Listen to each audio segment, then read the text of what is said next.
Assalamualaikum warahmatullahi wabarakatuh.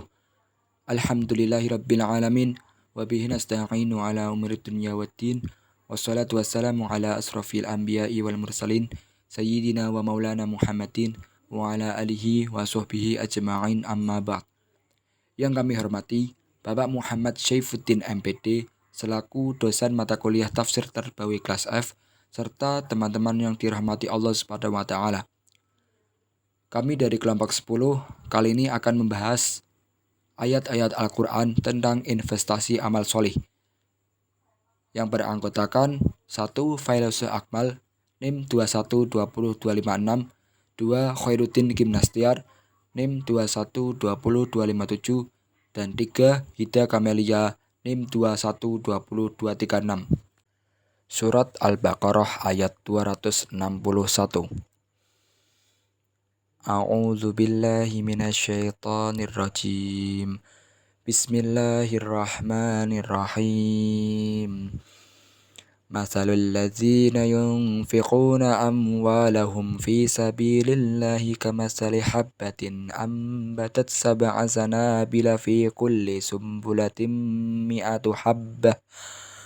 Wallahu yudha'ifu liman yasha'. Wallahu wasi'un alim. Artinya, perumpamaan orang yang menginfakkan hartanya di jalan Allah seperti sebutir biji yang menumbuhkan 7 tangkai. Pada setiap tangkai ada 100 biji.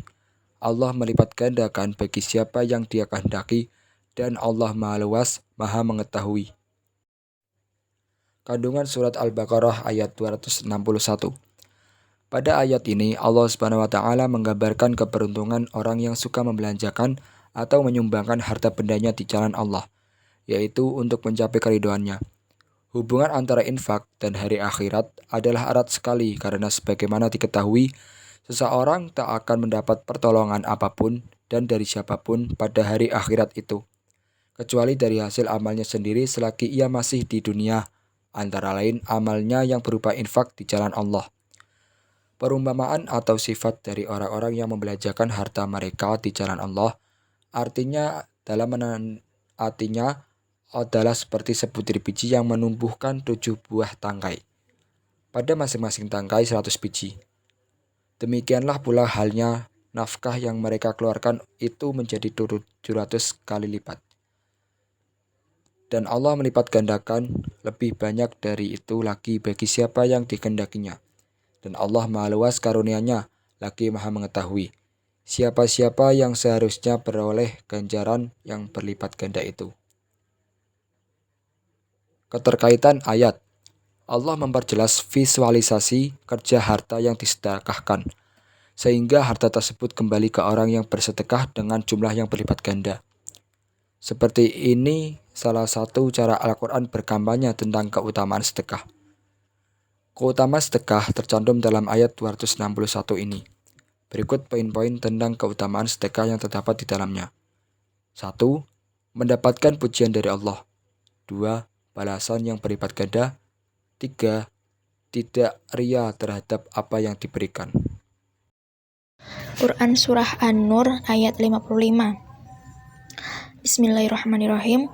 Wa adallahu alladhina amanu minkum wa amilus solihati la yastakhfilannahum fil ardi kama stakhlafal ladhina min qablihim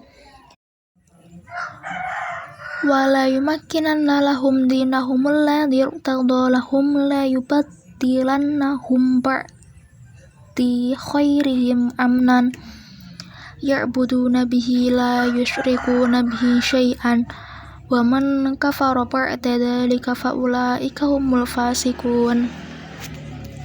Artinya, Allah telah menjanjikan kepada orang-orang di antara kamu yang beriman dan yang mengerjakan kebajikan bahwa Dia sungguh akan menjadikan mereka berkuasa di bumi, sebagaimana Dia telah menjadikan orang-orang sebelum mereka berkuasa, dan sungguh Dia akan meneguhkan bagi mereka dengan agama yang telah Dia ridhoi, dan Dia benar-benar mengubah keadaan mereka setelah mereka dalam ketakutan menjadi aman sentosa. Mereka tetap menyembahku dengan tidak mempersekutukanku dengan sesuatu apapun. Tetapi barang siapa tetap kafir setelah janji itu, maka mereka itulah orang-orang fasik. Kandungan surah An-Nur ayat 55.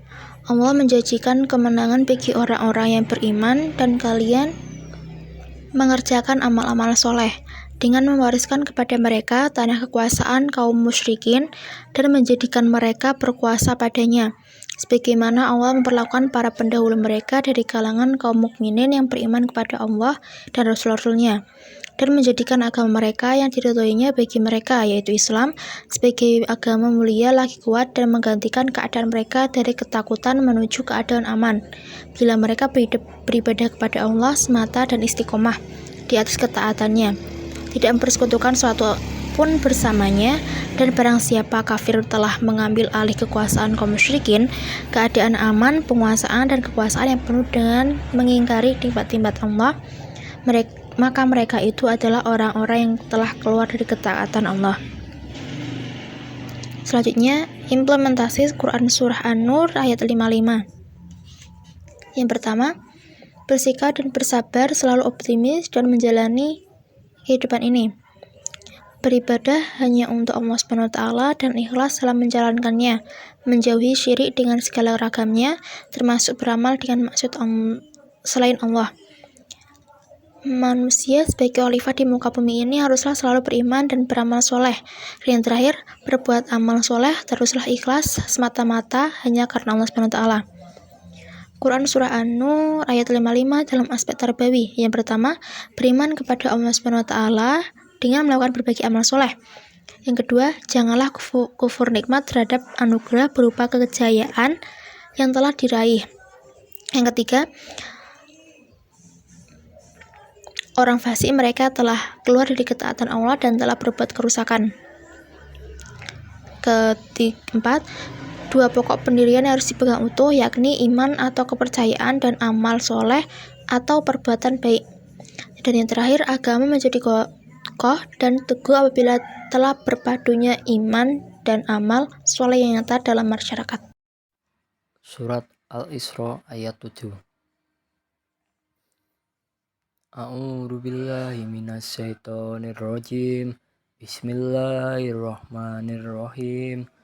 In ahsantum li anfusikum wa in asatum falaha wa idza jaa awadul akhirati liyasujuakum waliyadkhulul masjida kama dahuluhu awwala marrati walitabbiru ma'alau tadbiro. Artinya, jika kamu berbuat baik, berarti kamu berbuat baik kepada dirimu sendiri, dan jika kamu berbuat jahat, maka kerugian kejahatan itu untuk dirimu sendiri. Apabila datang saat hukuman kejahatan yang kedua, kami bangkitkan musuhmu untuk menyuramkan wajahmu, lalu mereka masuk ke dalam Masjidil Aqsa, sebagaimana ketika mereka memasukinya pertama kali dan mereka membinasakan apa saja yang mereka kuasai.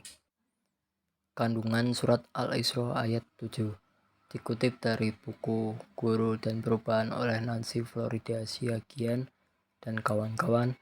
Imam Ar-Razi dalam kitab tafsir Maftihul Ghaib menafsirkan ayat tersebut bahwa manusia yang melakukan kebaikan akan dibukakan pintu-pintu keberkahan oleh Allah.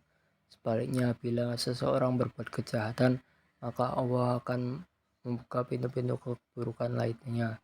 Kesimpulannya, Allah telah menjanjikan kebaikan yang lebih besar di dunia maupun di akhirat jika manusia bisa berguna dan bermanfaat untuk orang lain. Sebaliknya, jika manusia berbuat jahat, Allah juga menyiapkan hukuman yang menanti di hari kiamat. Rasulullah SAW bersabda, barang siapa yang bersedia membantu keperluan saudaranya, maka Allah akan senantiasa membantu keperluannya. Hadis riwayat Bukhari dan Muslim. Ketika manusia berbuat baik kepada orang lain, mereka telah berbuat baik kepada diri sendiri. Meski tidak mendapat balasan dari orang yang dibantu, balasan tetap akan ada didapatkan dari Allah melalui orang lain atau hal yang tak diduga-duga. Berbuat kebaikan diibaratkan seperti melakukan investasi. Kebaikan-kebaikan yang dilakukan di dunia dapat menjadi tabungan yang berguna untuk di akhirat nanti. Semakin banyak investasi kebaikan yang ditabung, maka semakin banyak pula amal ibadah yang dibawa di akhirat kelak. Adapun implementasi surat Al-Isra ayat 7, yaitu setiap amal kebajikan sekecil apapun pasti akan diperlihatkan dan mendapat balasan dari Allah. Dan sebaliknya, setiap amal kejahatan sekecil apapun akan diperlihatkan dan akan beroleh balasan dari Allah pula.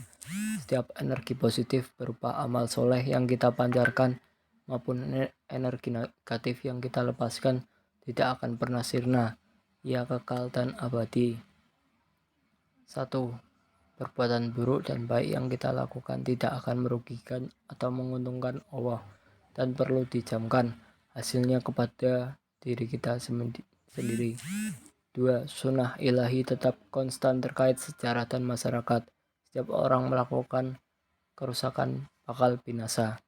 Surat Ali Imran ayat 110. A'udzu billahi minasyaitonir rajim. Bismillahirrahmanirrahim.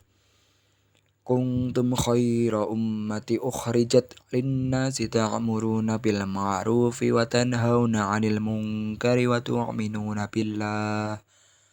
Walau amana ahlul kitabi lakana khairan lahum minhumul mu'minuna wa aksaruhumul fasiqun. Artinya, kamu adalah umat yang terbaik yang dilahirkan untuk manusia, menyuruh kepada yang ma'ruf dan mencegah dari yang munkar, dan beriman kepada Allah. Sekiranya ahli kitab beriman, tentulah itu lebih baik bagi mereka. Di antara mereka ada yang beriman, dan kebanyakan mereka adalah orang-orang yang fasik. Kandungan surat Ali Imran ayat 110. Dalam surat Ali Imran ayat 110, selain Allah memerintahkan setelah kewajiban berdakwah bagi umat Islam dan menjaga persatuan dan kesatuan, dalam ayat ini juga dijelaskan bahwa kewajiban tersebut dikarenakan kamu, umat Islam, adalah umat terbaik dan paling utama di sisi Allah yang dilahirkan, yaitu ditampakkan untuk seluruh umat manusia hingga akhir zaman, karena Allah menyuruh berbuat yang ma'ruf dan mencegah dari yang mungkar dan beriman kepada Allah dengan iman yang benar, sehingga kalian menjalankan perintahnya dan menjauhi larangannya serta beriman kepada rasul-rasulnya. Itulah 3 faktor yang menjadi sebab umat Islam mendapat julukan umat terbaik. Keterkaitan ayat. Dalam ajaran Islam, perdamaian merupakan kunci pokok menjalin hubungan antar umat manusia. Sedangkan kebatilan adalah sumber malapetaka yang berdampak pada kerusakan sosial. Oleh karenanya, memaknai perdamaian secara menyeluruh tentu harus meyakini agama Islam dengan sepenuh hati. Rasa yakin memiliki peranan penting dalam beragama dan menjalani kehidupan. Bentuk perwujudan sebagai bagian dari internalisasi keyakinan tersebut harus berdasarkan tindakan, sikap, perilaku yang terpuji, dimulai dari diri sendiri dan sejak dini. Misalnya, saling mengingatkan pada hal-hal kebaikan kepada sesama dan menjadi pelopor dalam aksi pesan perdamaian kepada generasi muda Indonesia. Surat Ali Imran ayat 110 secara jelas memberikan tawaran suatu konsep pendidikan yang mampu membawa terbentuknya good civilization atau umat terbaik. Konsep pendidikan tersebut adalah pendidikan tentang memanusiakan manusia. Dalam ayat tersebut dijelaskan, umat terbaik senantiasa memerintahkan kepada yang ma'ruf, mencegah kepada yang mungkar, dan pendidikan ketuhanan. Dengan demikian, dapat menjadi penunjuk agar senantiasa menjadi spirit dalam mempersatukan umat, memperkuat toleransi antar umat beragama, dan menghindari pemahaman yang keliru atas identitas Islam yang kurang baik, sehingga tercipta kehidupan masyarakat yang harmonis dan sejahtera. Nah, itu saja yang dapat kami sampaikan. Apabila ada kesalahan, kami mohon maaf. Terima kasih atas partisipasinya. Wallahul muwaffiq ila aqwamit thoriq. Wassalamualaikum warahmatullahi wabarakatuh.